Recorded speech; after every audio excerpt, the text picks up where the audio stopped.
Welcome to Take It from the Ironwoman. My name is Susanne Müller, your host and the Ironwoman. This podcast is about empowering yourself and others to make real changes in the world.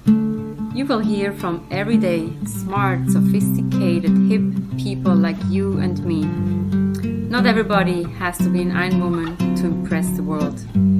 Together, we will learn from the sports and business leaders how you can become a more successful person as an entrepreneur or a leader.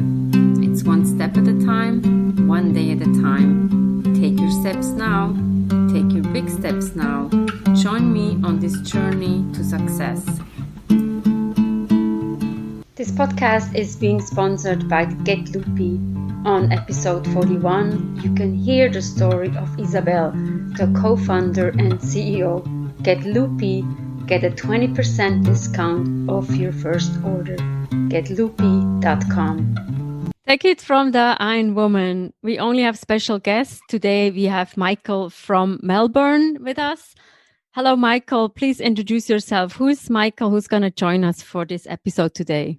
Hi, everyone. Very happy to be on this podcast. So I live outside Melbourne, actually, in the forest, about 90 minutes out of Melbourne, but unfortunately not far enough to stay out of lockdowns. So that's been our reality for the last few weeks. I'm not originally from Australia. I grew up in the Middle East. I came here about 37 years ago, but only been a total of 15 years in Australia out of that, and the rest in different places. So the first thing I guess I could say is that I'm a bit of a nomad. I've lived in different places over the years, and I work in coaching and training. My background was actually in management. I worked as a senior manager for not-for-profits for quite a while. And before that, I worked as a therapist for some time, for about 10 years. But for the last 5 or 6 years, I've been shifting more and more into coaching and training, specifically with a mindfulness-based focus on the work that I do. I work with executives, with individuals, and with teams who wants to develop their understanding of themselves and how to engage with life in a more resourceful way. Sometimes I tend to say that I work with people who are successful but feeling empty. So they've managed to do what they thought was the right thing to do in terms of work and career and achievement, and then they're sitting there twiddling their thumbs saying, surely there must be more to life than just achieving whatever status or gadgets or fame or whatnot. And I think that's where mindfulness and mind fitness, for that matter, can be really useful. That's what I do with my work. That sounds interesting. And on your LinkedIn profile, it says mind fitness for remote leaders. Can you define a little bit what that is? What's interesting about our human mind, so to speak, is that it was formed in a very specific environment.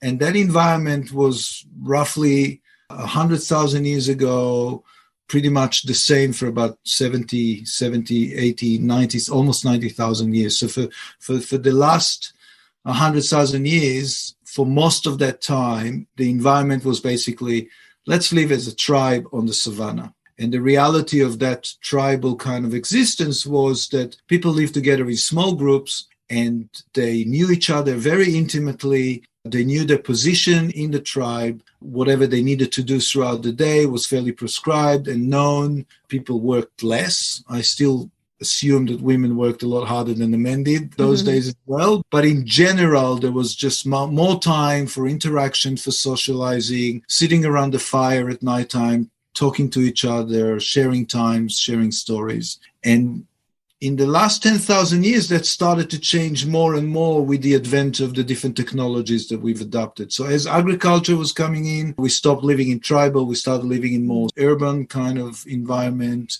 The control over our life in the way that we were controlled rather than by a group of elders controlling a small group, it became this hierarchy, mostly masculine kind of hierarchy and whatnot. And then, of course, the way that we work and the way that we engage with our environment has changed. So instead of having predators like lions and hyenas, we now have perceived predators in terms of people who don't like us or strife that we might have at the workplace and whatnot. And by way of saying that the human mind was formed in a particular way to deal with a particular set of interactions, but is now struggling with trying to deal with the modern environment and not really able to contend with those challenges in a resourceful way, because it still perceives everything as lions and tigers and what my tribe and what is not my tribe. And so mind fitness is a way of becoming more aware of the patterns of thinking that we have on an automatic pilot as a way to sort of respond for what's going on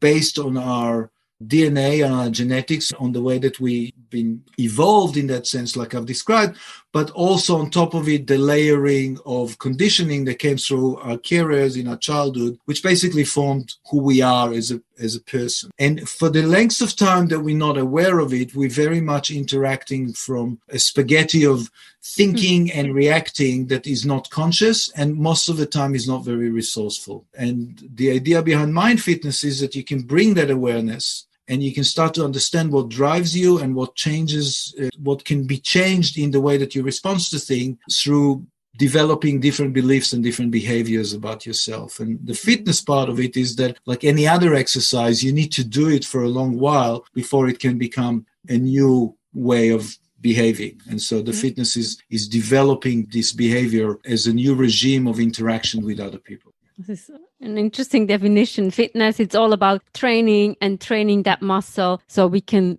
become better. And you say also remote leaders, and we know in the lockdown, times have changed. So leadership has shifted. What have you seen in the work with the remote leaders now that is different than before? That's a great question. This is very much relevant to what I've just described. When we are feeling under attack, and when we are feeling under attack doesn't necessarily mean that someone is attacking us, but it means that the brain perceives itself as it is in unfamiliar territory, and therefore it needs to be on the lookout, be careful, be watchful for the predators. We tend to be more suspicious, we tend to be more negative, we tend to look for what's going to go wrong and be more reactive in the way that we interact. And of course, what's happening now is that the story of our life has been ripped apart. One of the fascinating aspects of this crisis is that, at least in the developed world, we can live under the illusion that we have control over life because the systems are good enough. Every time you open the tap of water, the water comes through. You switch, the light goes on. And I tend sometimes to say the police doesn't barge into your house and beat you up because they want some money. So all of that kind of luxurious lifestyle that we have, because we have very good system in the developed countries, can give us the illusion that we have control over life. And it's that control that's been ripped apart. So suddenly something happens, like a tiny little animal in a wildlife market in China, and fast forward 3 months, the whole world is shut down. That's a sort of an indication for us to understand and reflect on the fact that actually we have no control over life. We never know what's going to happen. We have assumptions of continuity because the whole personality is geared and based on the idea of continuity. We assume that who I was in the past is how I'm going to keep reacting and be into the future. This illusion is ripped apart through this crisis. And so what happened is that a lot of people who are leaders or need to be in a situation of leadership or management through interactions, but now have to do it over Zoom calls and phone calls and as a remote leader, their brain is feeling under attack from the unfamiliarity, from loss of control, from the fact that, like, everything that I knew on how I run things and how I run my team and how I interact with people, all of that has been scrambled, sometimes gone down the drain. And now I've got to rise up to this situation, still deliver the goals that I have to deliver and the KPIs that I have to show up for in terms of the work. But everything that I had control over has gone. And so what I find is that a lot of people are reacting from within fear and have gone into over-controlling, micromanaging, being super interested in whether the person started to work at 8 o'clock or at 8:03 or all this sort of stuff because they don't know what's going on. They feel like they got to overshoot the mark kind of thing. I've even seen it with the teachers. So my kids have been studying remotely, and I've spoke to other parents, and that seems to be a pattern where, because the teachers are worried that they're not delivering value, they're overloading the kids with more work to make sure that they've been seen as, okay, the kids are working hard and whatnot. So the kids are actually working harder than they used to when they've gone to school, because there's all this notion of needing to control, needing to make sure that everything is working. And it's actually doesn't allow for a flow, and it creates a lot of difficulties in the teams. That's very interesting. You talk about micromanaging, so it's about the accountability part, and maybe that leader needs to be reporting into somebody else and say, my workers are on at 8, not on 8:03, and that's what the micromanagement then is. What tips can you give to maybe a new leader or even an experienced leader? Don't be afraid. How do you coach them not to be afraid of the unknown? Sometimes I'd like to suggest that we get lost when we try to resolve issues on the narrative level, because the narrative can be very confusing and it's always different, and it's different narrative for different people. And so sometimes it's helpful to look at what I would call the architecture of situations, right? What is the contour of the situation without the narrative? And in this case, the contour is, can I trust people or not? That's what it boils down to. Because I cannot see what they do. I might be able to see them in a Zoom call, but other than that, I have no idea whether they're sitting at the computer and work. I have no idea whether they're delivering what they're supposed to be. With time, I will see results, but in the daily kind of interaction, it's very hard to know, right? And so it's an interesting invitation for us, because it sort of harks to a deeper philosophical inquiry that we can all undertake. And that is, am I generally in awe and in respect of the natural goodness that is available through life?